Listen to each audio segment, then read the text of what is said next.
Amy Harrop here, and I'm super excited to share with you my Easy AI history turning past into profits. And in this video, I'm going to show you a quick demo of how you can build out very targeted and compelling history related content in a wide variety of formats quickly and easily. So just a quick overview that history content is extremely hot and popular. Both ancient history books and niche history topics have had a huge increase in sales, both in the UK and in the US. And this has also extended beyond books. In fact, history themed newsletters, podcasts, videos, content channels, TikToks are extremely popular right now. And what's great about this is you can get in and quickly put together a lot of content and a wide variety of specific sub niches and reach a huge audience across a wide variety of platforms. So let's go ahead here and take a look at the tools that you have to put together and publish this type of content really fast and really easy. The first thing is the actual history content creator bot. This is a standalone tool, and as you can see here, it's going to allow you to create a book, biography, printables, newsletters, blog posts, or podcast script. So let's say, let's create a short history book. Please suggest a topic. So you don't even have to have a topic. It's going to go ahead and put together and suggest topics for you.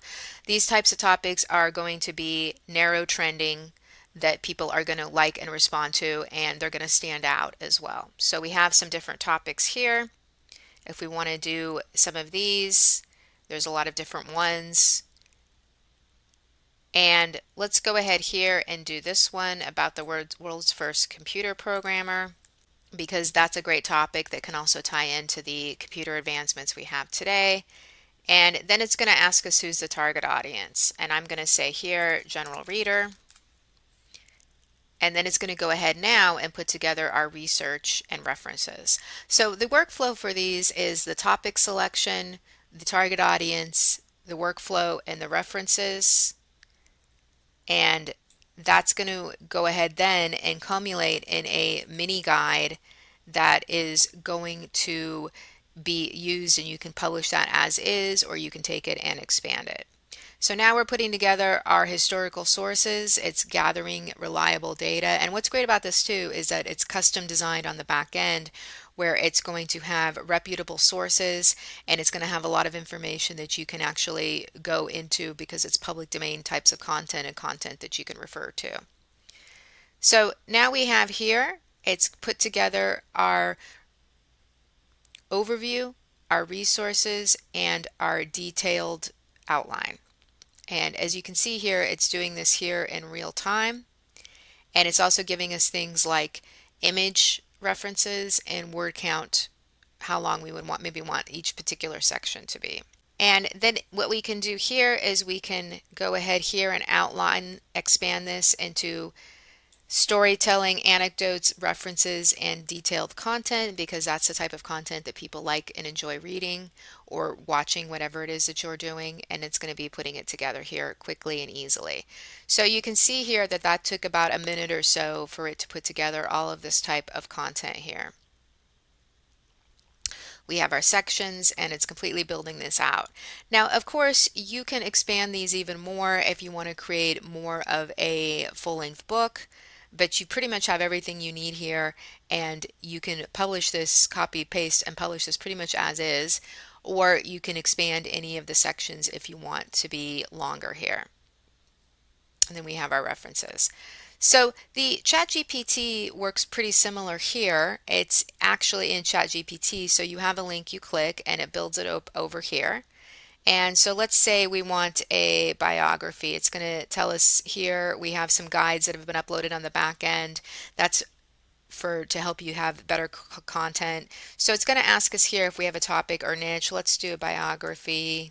And again, it's going to be suggesting some topics for us. So we can have here suggest, so it asks if I have something in mind. I would say, please suggest in public domain, and it's going to suggest some in the public domain that are great for books or educational printables, hidden histories, rebels, or women who change history. I love this because not only does it give you the subtopics, it gives you a variety of topics here that you can select. And of course, you can build out multiple books quickly and easily. So this person was a Quaker dwarf. That sounds interesting to me. Let's do.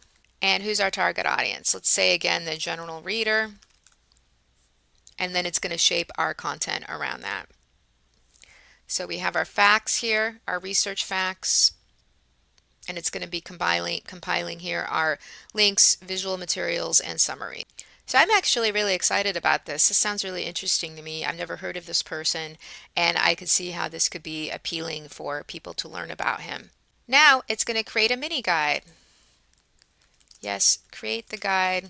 And you also have the option to include a timeline as well, either before or after or at the conclusion with your guide.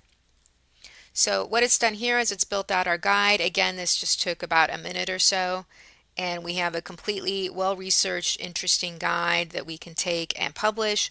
We can expand, we can create more content out of this, and it's doing this, like I said, in mere moments. And the great thing about this too is that neither of these have any type of usage restrictions in terms of how much you can use them. So you can create a wide variety of content very quickly and very easily.